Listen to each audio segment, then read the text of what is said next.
Review.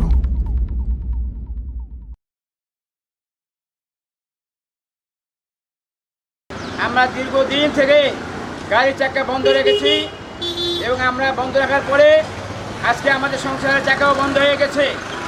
এ বিষয়ে আমরা শুরু থেকেই মাননীয় প্রধানমন্ত্রী এবং ত্রাণ মন্ত্রণালয় সহ সড়ক মন্ত্রণালয় বিভিন্ন মন্ত্রণালয় অনেক আবেদন নিবেদন করেছি এবং আমরা বলেছি মাননীয় প্রধানমন্ত্রী আপনি ঘোষণা করেছেন যে এই পরিবহন শ্রমিক খেটে খাওয়া মানুষ সকলকে আপনি প্রণোদনা দিবেন।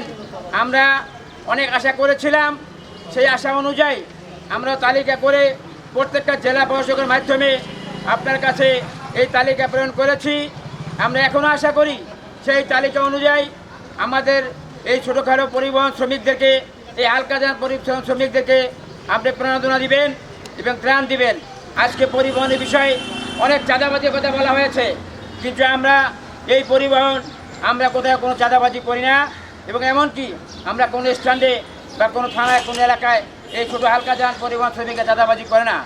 তো সংগঠন পক্ষ থেকে আমরা প্রতিবাদ করছি, যারা চাঁদাবাজি করেছে, যারা কল্যাণ তুলেছে তাদের বিষয়ে আমাদের কোনো বক্তব্য নাই। আমরা এটা মনে করি যারা করেছে সরকার দায়িত্ব, তারা সেই ব্যবস্থা নেবেন। যে আপনার দপ্তর থেকে ঘোষণা হয় ত্রাণ আসছে, প্রণোদনা আসছে, কিন্তু আমাদের কাছে আসতে আসতে সে বরফের মতো গলে শেষ হয়ে যায়।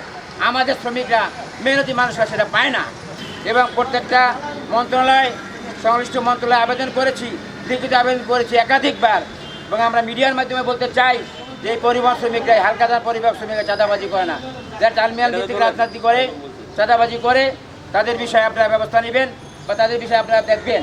কিন্তু আমরা ছোটোখাটো হালকাযান পরিবহন শ্রমিক আমরা কখনোই চাঁদাবাজির সাথে জড়িত না, চাঁদাবাজি কখনো করি নাই এবং কি আমি আমার পরিবহন শ্রমিকের আমরা এখন মধ্যেও আমরা ওই চাঁদার জন্য কোনো রিসিভ আমরা ছাপাই নাই।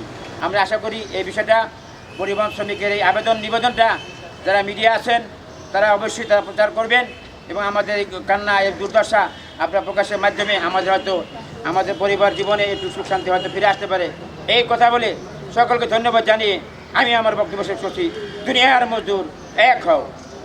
আজকে দুঃখের সাথে বলতে হয়, ওই আমলাতন্ত্রের জাতাকলে আমাদের তালিকা আজকে পিষ্ট হচ্ছে।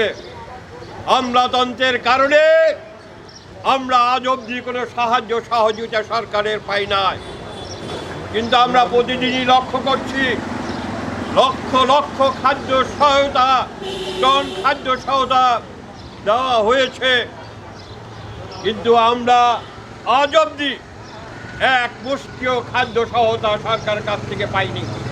এই হালকাযান পরিবহন শ্রমিক ফেডারেশনের তাদের কোনো স্থান নেই, তাদের কোনো টার্মিনাল নেই, তারা কোনো চাঁদা সংগ্রহ করতে পারে না। নিজের পকেটের চাঁদা দিয়ে, টাকা দিয়ে তারা এই সংগঠনটি বাঁচিয়ে রেখেছেন এবং দেশের সেবা দিয়ে থাকেন। ফেডারেশনের পক্ষ থেকে সরকারের কাছে অনুরোধ করব, ওই আমলাতন্ত্রের জটিলতা দূর করে আবার পরিবহন শ্রমিকদেরকে তালিকাভুক্ত করে যারা প্রাপ্য ত্রাণ এবং অনুদান প্রাপ্য তাদেরকে অনুদান দিয়ে এই পরিবহন খাতকে বাঁচিয়ে রাখবেন।